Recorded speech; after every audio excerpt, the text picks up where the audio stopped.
The history of herbs, red clover. Trifolium pertens, or red clover, is a herbaceous species of flowering plant in the bean family Fabaceae, native to Europe, Western Asia, and Northwest Africa, but planted and naturalized in many other regions. Red clover was brought to Argentina and Chile over 100 years ago, although it's not clear exactly how it was introduced. Red clover's flowers and leaves are edible and can be added as garnishes to any dish. They can be ground into flour, and the flowers are often used to make jelly and tisane, and are often used in essia or tea recipes. Their essential oil may be extracted, and its unique scent used in aromatherapy, and due to its beauty, it's used as an ornamental plant.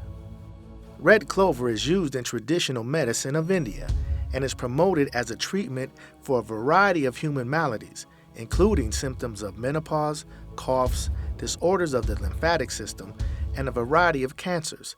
Several systemic reviews and meta-analysis concluded that red clover extract reduces the frequency of menopause hot flashes.